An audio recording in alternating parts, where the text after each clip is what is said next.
We've reviewed the individual therapy component in DBT, including the target hierarchy, dialectics, and the secondary targets, or dialectical dilemmas. The next section presents the skills training component, which is generally taught in a group format. Remember, our diagnosis of BPD is based on 5 of these 9 criteria. These 9 criteria can be organized into areas to target the acquisition of behavioral skills.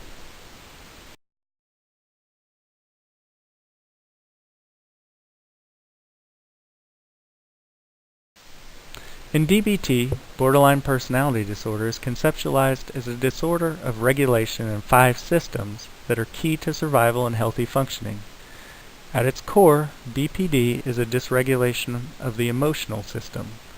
This accounts for the intensity of emotional expression and the extreme sensitivity to emotional feelings, in particular negative emotional states.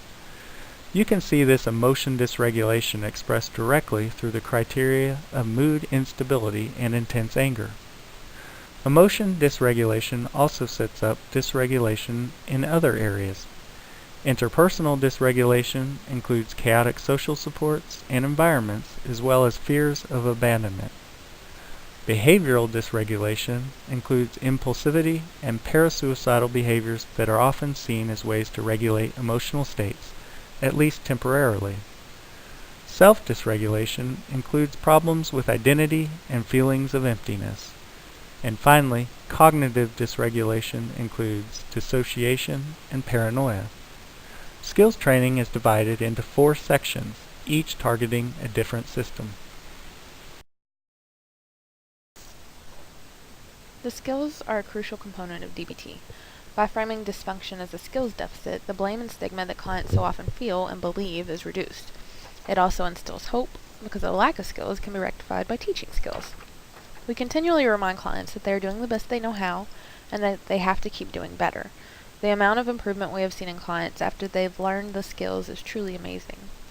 The 4 skills modules that are taught in the group setting are mindfulness, which is the practice of being fully aware and present in the present moment without judgment. It can address the self-dysfunction and the cognitive dysregulation.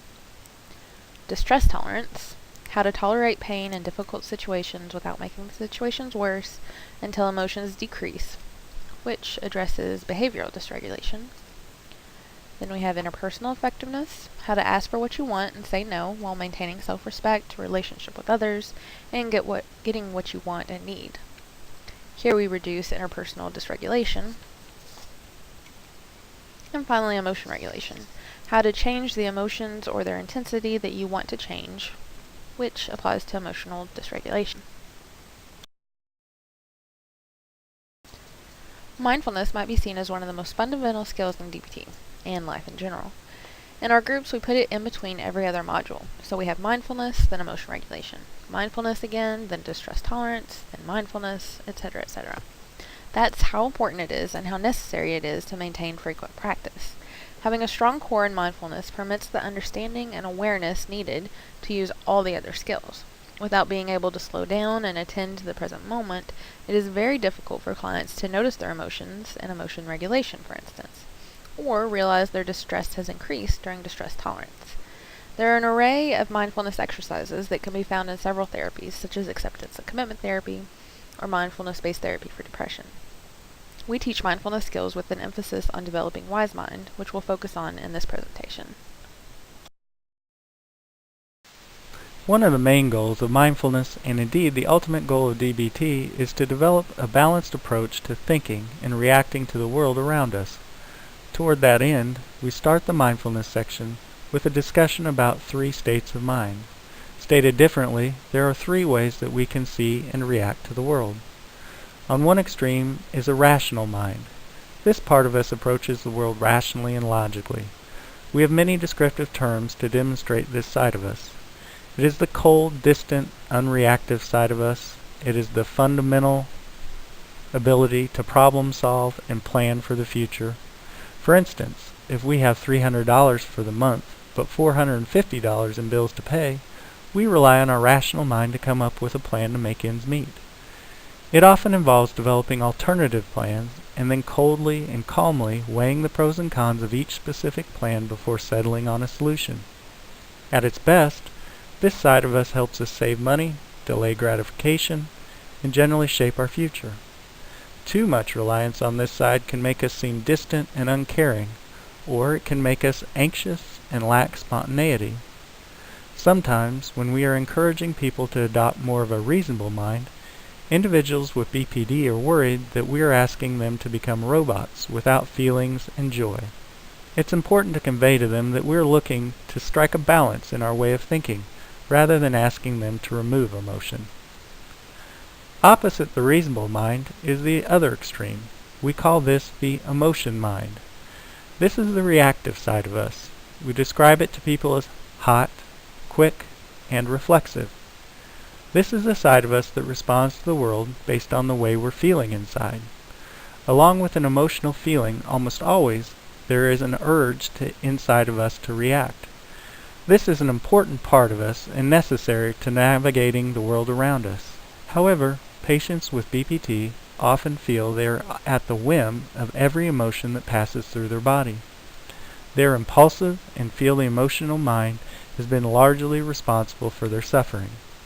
However, emotion mind is essential to survival and happiness. For instance, if we are walking alone in the woods and a bear jumps out at us, we need our emotion mind to quickly and efficiently organize our behavior and body to run, fight, or play dead. Information sent to us from our emotional mind also tells us when people and events are healthy for us to approach. For instance, when someone shares our values and goals, the emotion of love tells us to stay close and share our thoughts and feelings. Emotion mind is also what makes us uniquely human and is largely responsible for creating art and culture. Like reasonable mind, the problem with emotional mind is when it is relied on too strongly.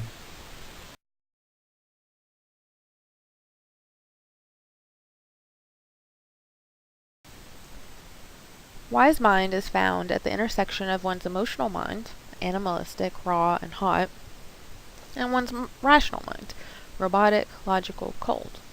Either extreme is unhealthy, but both aspects are needed. A cool, warm middle ground is ideal, in which one uses their rational mind in congruence with their emotions. As we've discussed previously, individuals with BPD tend to see the world in extremes, and they vacillate from living in extremes themselves.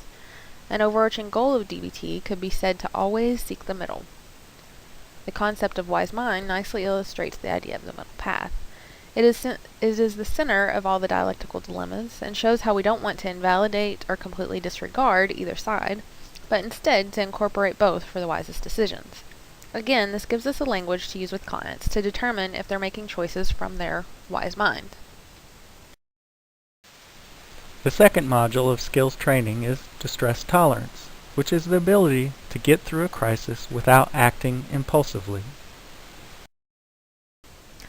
This is a graph that we show clients to point out the best time to use distress tolerance skills. A situation will happen for a client that causes an emotional reaction. Their emotion increases, and there's a point on the emotional intensity curve in which they become too overwhelmed to regulate emotions or be effective interpersonally.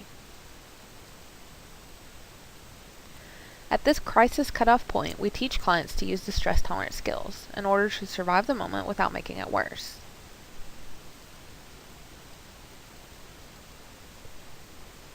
They can then tolerate the emotion until it goes back down past the crisis line. At that time, they can use problem-solving skills to manage the initial problem or regulate the initial emotion further.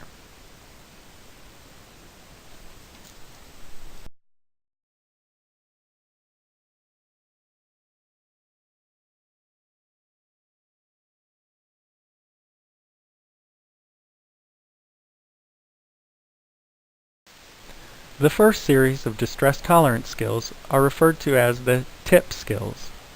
TIP stands for temperature change, intense exercise, paced breathing, and progressive muscle relaxation. When negative emotions are extreme, they can be powerful and distressing.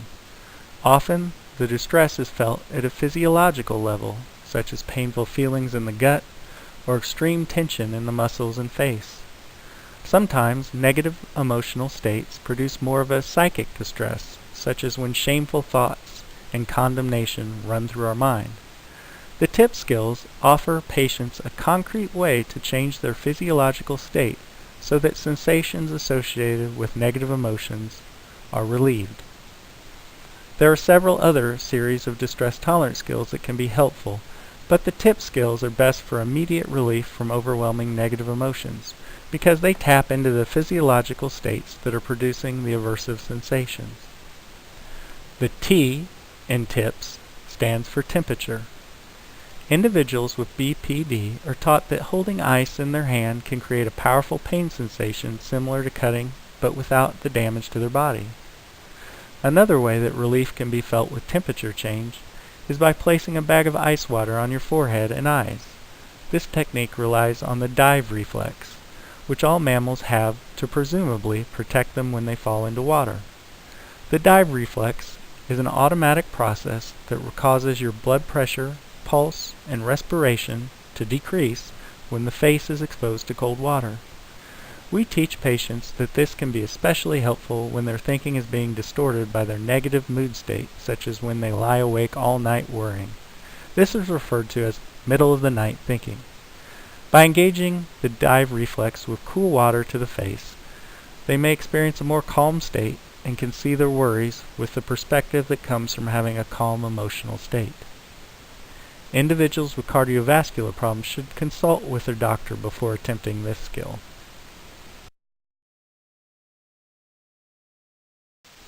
The second tip skill is intense exercise.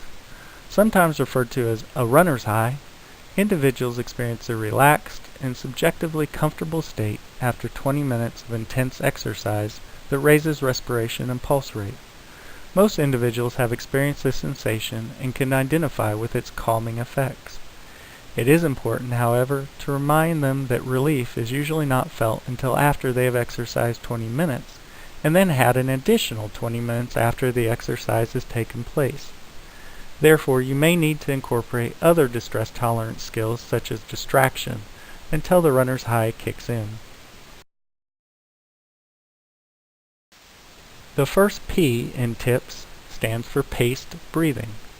Controlled breathing, and particularly finding a rhythm where the out-breath is a second or two longer than the in-breath, can initiate a calming feeling in the body.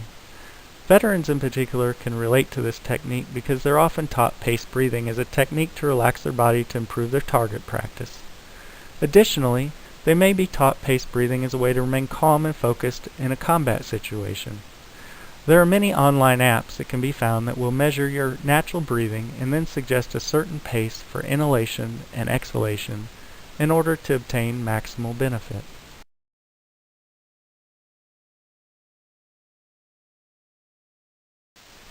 The final P in the TIP skills stands for paired muscle relaxation. Muscles become maximally relaxed after a brief period of tension. In this skill, patients are taught to tense certain muscle groups starting with the feet and working the way up to the forehead. After the initial phase of tension, they are to relax the same muscle group and notice the sensation of relaxation that naturally takes over. Each muscle group is done twice before moving on to the next group. Gradually, as they practice this over time, patients can remove muscle groups and attain the same level of relaxation throughout the body. With enough practice, they may have trained their body to the point where it habitually relaxes when tension seeps into the muscles.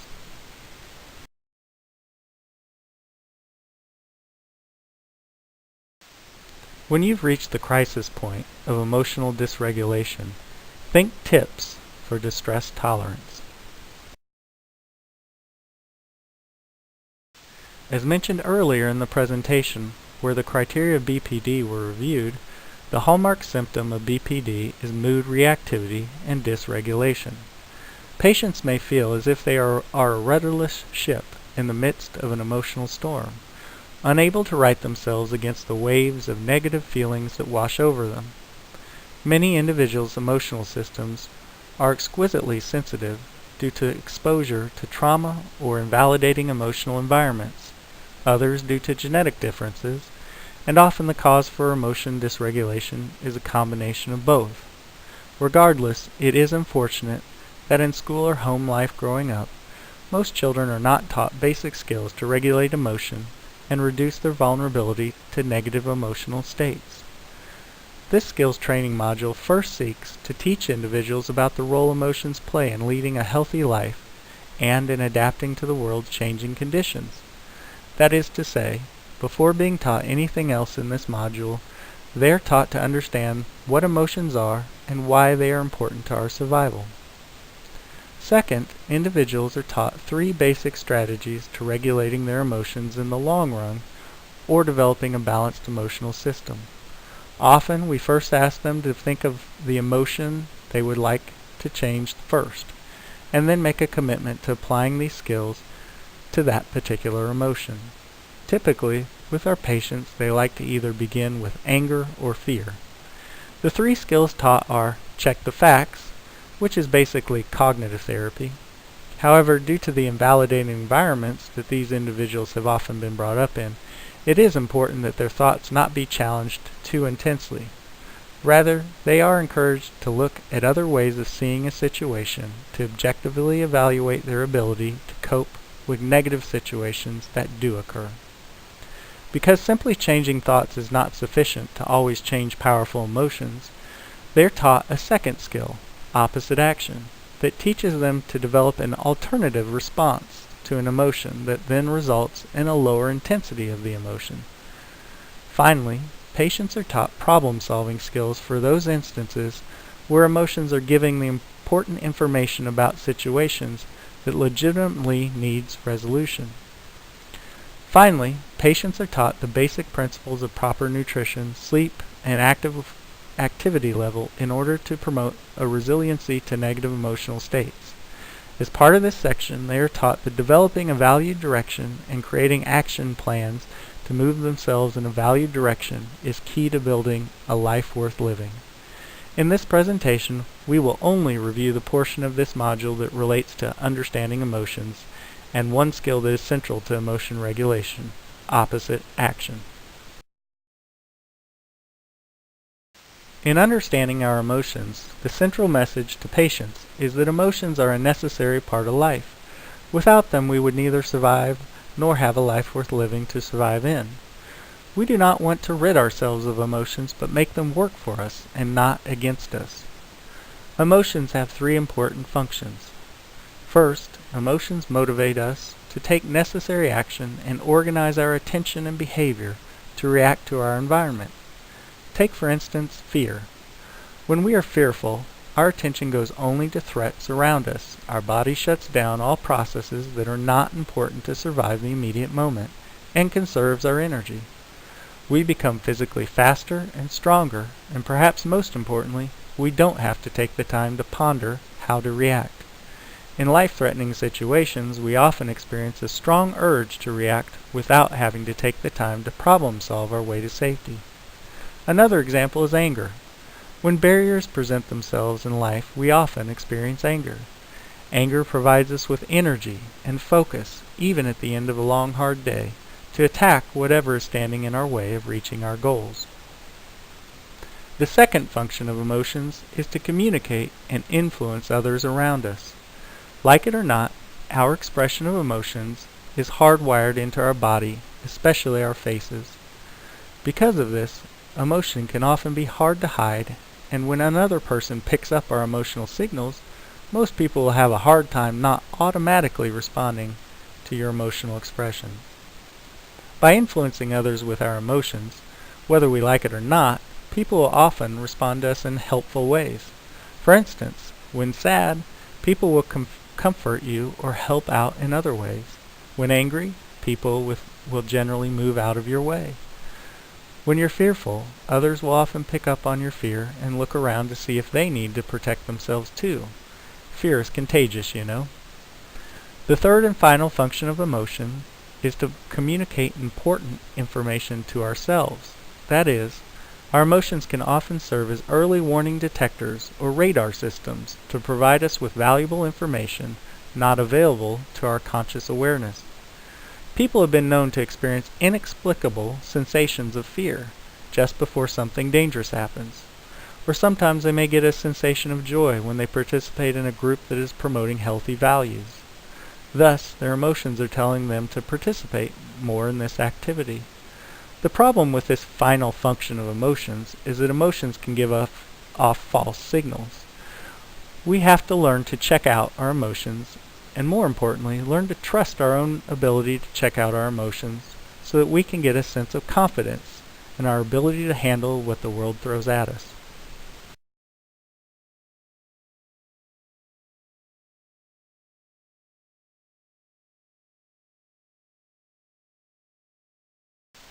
We start off explaining the emotion regulation skill of opposite action by stating that emotions love themselves.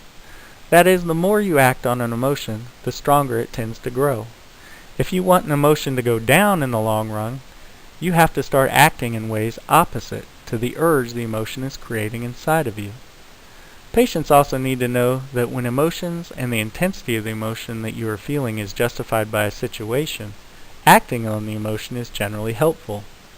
If a poisonous snake just landed on the floor in front of you, you should act on the fear you're feeling and run out of the room.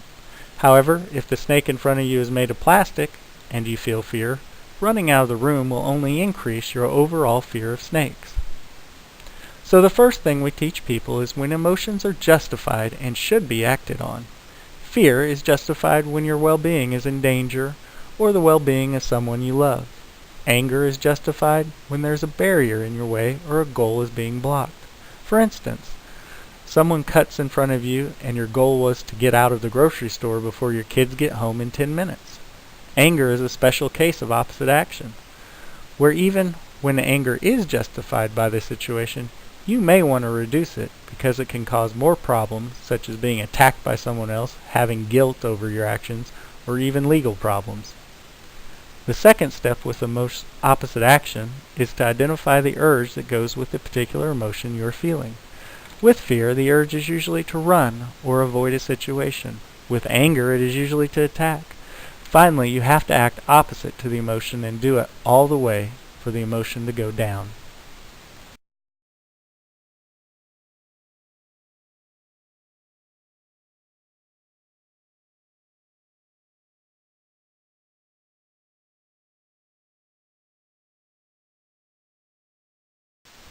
If you practice opposite action, the emotion will get smaller.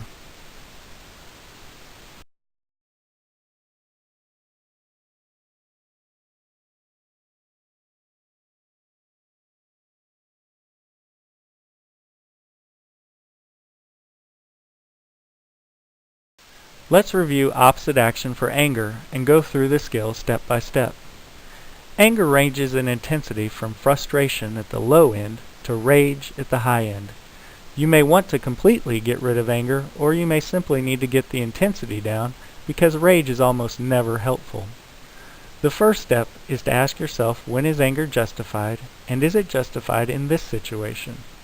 With anger, you may also want to ask yourself, even if it is justified, would it be helpful to get rid of it now, or at least get it down to a manageable level? If the answer to that is no, it is not justified, or no, it is not helpful, then the second step is to ask yourself what urge accompanies the emotion of anger.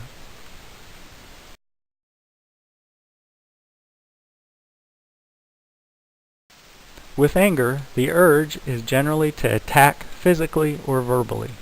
Sometimes the urge is not to attack directly, but to be oppositional and undermine the other person's goal. Always showing up late to pick up your friend from work would be an example. The third thing to do is to ask yourself what the opposite action would be for the urge that goes with anger. In this case, the opposite of attack is to gently avoid whatever you are angry at. If you're someone that has a lot of anger, you may miss your whole life if you avoided everything that made you angry. So often, better opposite action for attack is to be kind to someone else. Now for the final step, which is to do the opposite action all the way. With anger, you can be kind to someone and continue to have angry thoughts about them. Being kind to someone but having hateful thoughts would not be doing opposite action all the way. Instead, you have to act kind, and have kind thoughts about the person. Often the trick to this is trying to understand why they are acting the way they are. While you may not agree with their reasons, often if you understand where they are coming from, it's easier to be nice. For our second example, let's apply the skill of opposite action to the emotion of sadness. Again, the first step is to identify when sadness is justified by the situation. Sadness is justified when someone experiences a loss. This can be loss of a job, person, marriage, or even the ability you once had.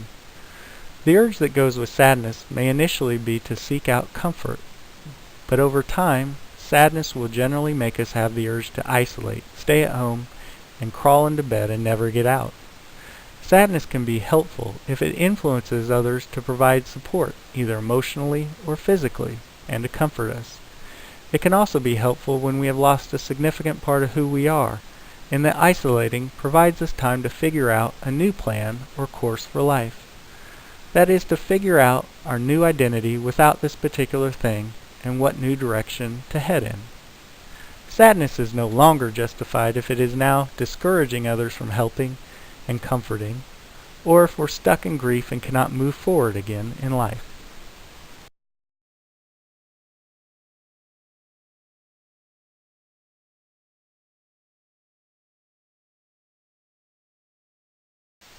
The second step to opposite action for sadness is to identify the urge that goes with sadness.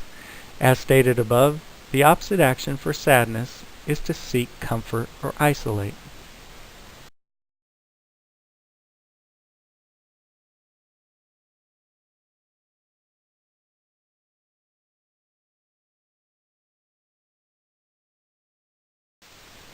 The third step is to identify the opposite action to those urges. In the case of sadness, the opposite action would be to get yourself moving again, identify goals, and increase your self-reliance. Finally, to do opposite action all the way for sadness, you would have to set your sights on goals that are attainable and not set yourself up for failure only to say, "See, I told you this won't ever work."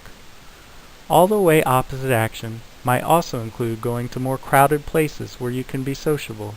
Getting out of the house and only doing activity in isolation would not be all the way opposite action. As mentioned earlier, fear can be a particularly insidious emotion that starts out small and grows over time and even spreads to others. Oftentimes individuals start off finding it difficult to talk in public, and after years and years of acting on fear of speaking in public, their fear for social situations has grown so intense that they avoid going anywhere.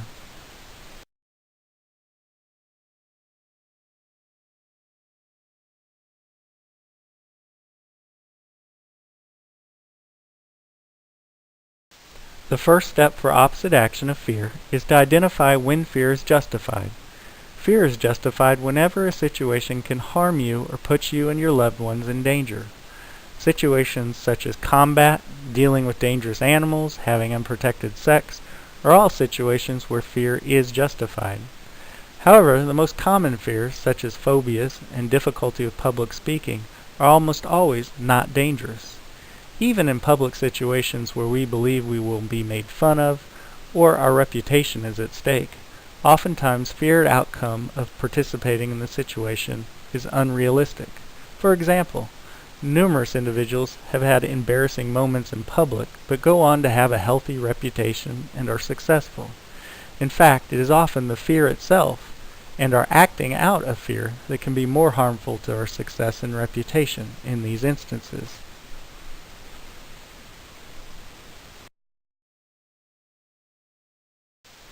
If we've determined that fear is not justified in a particular situation, this is where you ask, what is the action to go with fear?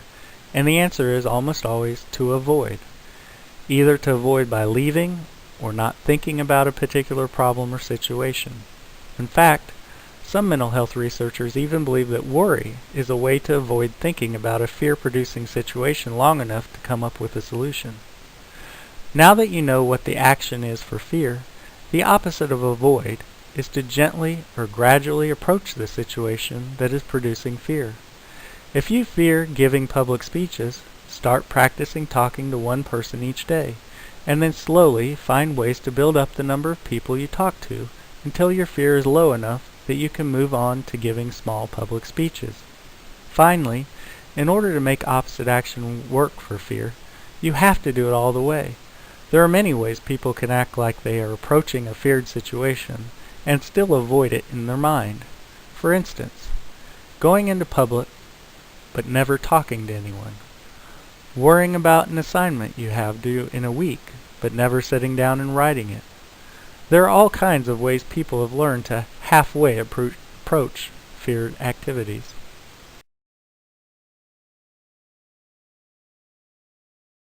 It's hard to imagine, but even pleasant emotions, such as joy and love, can cause suffering when they are experienced in certain situations. Joy and love are helpful and justified when the activity we are participating in or the people we are with are healthy, improve our lives, and move us in a direction in life that we genuinely value. For instance, experiencing joy when you are spending time with your new baby encourages you to continue to engage in activities that promote bonding with the young child. Love is experienced when you spend time with someone that shares the same values and goals in your life and is generally supportive of you. Love encourages us to think about a person, spend time with them, and try to give them things that are helpful to them. Joy and love are not justified when an activity causes us health problems, such as smoking or drug use, or when we're spending time with someone that encourages us to go against our values. They may even be harmful to us physically or emotionally. The urge that goes with joy and love is to repeat the activity or approach and think about the person or activity. We may keep mementos of those activities and people. We may constantly look at pictures that remind us of them even when that causes us pain and reopens old wounds.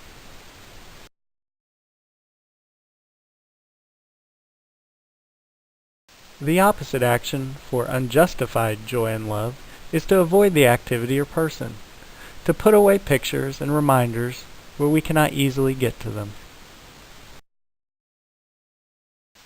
Shame and guilt can be particularly problematic emotions for patients with BPD. They seem to be felt much more intensely and often lead to the most impulsive and dangerous behaviors. Shame and guilt can lead to thoughts of being a burden on others and worthlessness. The thoughts lead people to have negative judgments of themselves that seem to shape a person's core identity as bad, at fault for their own problems, and perhaps the problems of those they love. Shame and guilt often lead into a complex and confusing pattern of emotions, of anger, acting out, and then more sadness and guilt for harmful behaviors. Many people confuse the terms shame and guilt. Shame is experienced when the group you are in does not approve of your beliefs, values, or behaviors. Guilt is experienced when the individual themselves does not approve of their beliefs, values, or behaviors. Oftentimes, shame and guilt are experienced together. Someone committing a violent act may later feel guilt that they harmed someone and experience shame as a result of being rejected by society.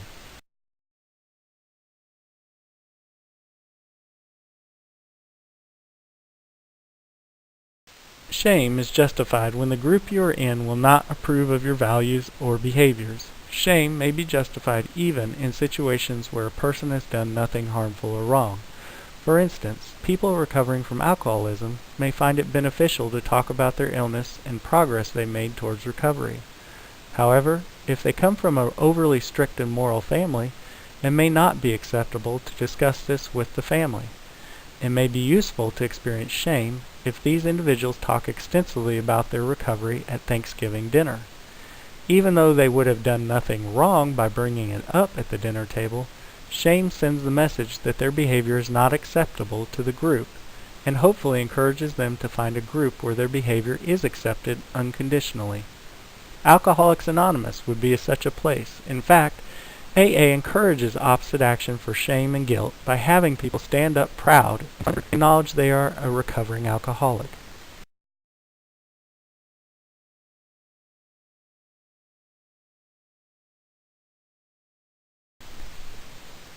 With shame, the urge is to keep secret or avoid those that know what you are feeling shame about. If you are in a group of individuals that will accept your behaviors, then shame is not justified. The opposite action for shame is to talk about and even possibly be proud of your behaviors in a group of people that will accept you, such as a support group or therapist's office. In instances where you have enough support and the value is held dearly to the individual, they may even want to start to talk about it publicly in order to promote social change. The feelings of guilt are similar to those of shame. However, guilt is felt whenever you violate your own set of values and principles. With guilt, the urge is to apologize and make amends.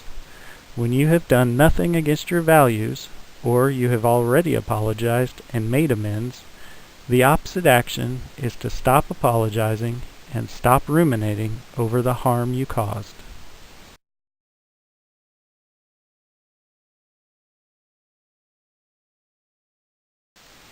The take-home message for opposite action is that every emotion has an action urge, and to reduce the intensity of that emotion, you should do the opposite action. The last DBT skills module is interpersonal effectiveness. When individuals with BPD have been wrestling with intense emotions and invalidation all their lives, they have hardly had time to learn good people skills. Their invalidating environments likely didn't teach them how to relate well to others, and their intense emotions likely have gotten in the way of healthy relationships. The interpersonal effectiveness module in DBT skills training teaches very concrete methods of interaction so that individuals are more likely to have success in their social worlds. Interpersonal effectiveness is divided into 3 different skills that target different goals. If one's goal is to obtain an objective, the skill of Dear Man is used. It helps individuals to be respectfully assertive. Step 1 is to objectively describe the situation in concrete terms. Mary, I loaned you money last week. You said you'd pay me back by Monday, and you haven't yet. Step 2 is express how you feel due to the situation. I'm feeling frustrated about this, and I'm anxious that I might not be able to pay my own rent this week. Step 3 is to assert exactly what you want to happen. I'd like you to get the money back to me by the end of the day. And step 4 is to reinforce what good things will happen if you get what you want, and what negative consequences will happen if you don't. If you're able to repay the money, then I'll be so relieved, and there won't be any issues between us. If you don't keep your word, then I'm going to be in a real bind, and it'll be hard for me to loan you anything in the future. M is to stay mindful and not be distracted from your purpose. Be a broken record by stating one simple phrase over and over again. If Mary starts talking about how busy she's been, don't go down that path. Keep stating, I know it's been hard for you, and I've really got to get that money back. A is to appear confident and don't undermine your own message. Don't be apologetic, don't wring your hands or stare at the floor.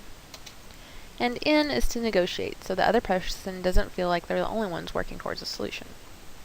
So if you can get me half the money today, then I could wait until tomorrow to get the rest, and we'd still be good. Clients will often say they've tried this, but on closer inspection they usually only try 1 or 2 of the components at one time. When all 7 aspects are combined, the results are surprisingly effective. Like all of the skills, we clinicians have found ourselves using this in our own lives on a frequent basis. Individuals with BPD tend to interact in extremes when it comes to relationships, either being overly dominant or overly submissive. These communication skills help them find a balanced way of communicating. Dear Man helps individuals be assertive when they're too meek and mild. The Give skill helps them be soft and gentle when they're too harsh. When the goal is to keep a relationship, clients are taught to use Give. It stands for Be Gentle, No Attacks, Threats, Judging, or Nonverbal Cues of eye-rolling or smirking. I is to act interested, don't interrupt, maintain good eye contact. V is to validate. Here we teach clients how to be empathic and give validating responses. This can be hard for them if they've been trained in an invalidating environment all of their lives. We practice in group by conducting an exercise in which clients give validating responses to each other's statements. And E is to keep an easy manner, stay lighthearted, and smile. Using the Give skill teaches clients to walk lightly and not push others away by being too aggressive and dominant when their relationship is at stake. While Dear Man is for assertiveness and reaching an objective, and Give helps clients be gentle and keep important relationships, the Fast skill helps them maintain their self-respect. This skill outlines how to interact with others in a way that will help clients maintain their pride and integrity. It helps clients identify and validate their own feelings, needs, and wants. We teach clients that F stands for being fair, both to yourself and the other person. Be careful not to fall into the trap of invalidating your own feelings. A is a reminder not to apologize for existing or for making a request. This part again emphasizes the validity of asking for one's needs to be addressed. S means stick to your values. By doing values work ahead of time, clients can remind themselves that they are practicing this hard skill for a reason and have a higher set of principles that they're using to back up their requests. And T means to be truthful. Don't act helpless if you're not, as in active passivity. Don't exaggerate, and don't make up excuses. As we've seen, shame is a huge factor in so many of the problematic areas in the lives of those with BPD. The Fast skill helps combat that by reinforcing the client's innate right to stand up for themselves and maintain their self-respect. It validates their needs and wants and encourages them to play an active role in addressing them. In some of the skills modules, we only reviewed a portion of the skills taught, but in the interpersonal effectiveness module, we were able to review the 3 main components. Remember, these skills help clients engage in a healthier and more productive manner. By using these skills, they're more likely to get what they want, using Dear Man, while keeping their relationships, using Give, and maintaining their self-respect with Fast. We've given a brief overview of both the components of BPD and those of DBT. Let's look one more time at what we know. Borderline personality disorder is about emotional dysregulation and imbalance. The biosocial model is DBT's way of explaining how BPD develops in an individual. It combines nature, the sensitive itty-bitty baby, with nurture, an invalidating environment, and results in an emotionally dysregulated individual who's developed a set of unhealthy coping skills to manage that dysregulation.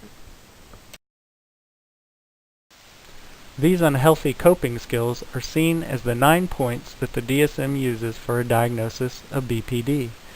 In DBT, we assume that these symptoms are either the direct effect of unregulated emotions or are the unhealthy coping mechanisms that individuals have learned to manage these intense emotions.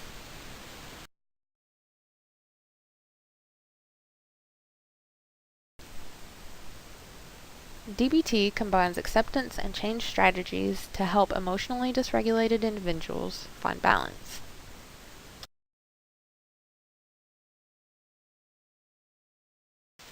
The 4 components within DBT treatment are individual therapy, usually weekly sessions for 1 year, using diary cards to monitor progress, and using the treatment targets and hierarchy to organize sessions. Consultation team, a weekly meeting for all DBT therapists that helps manage the stress of therapists, lets them seek feedback from peers, and helps them maintain fidelity to the model. Telephone consultation helps clients generalize skills in their everyday lives, helps them during crises, and helps them repair the relationship with their therapist when needed. Skills group, 2 DBT therapists facilitate weekly group sessions for 1 year using a psychoeducational format that teaches the 4 skills modules.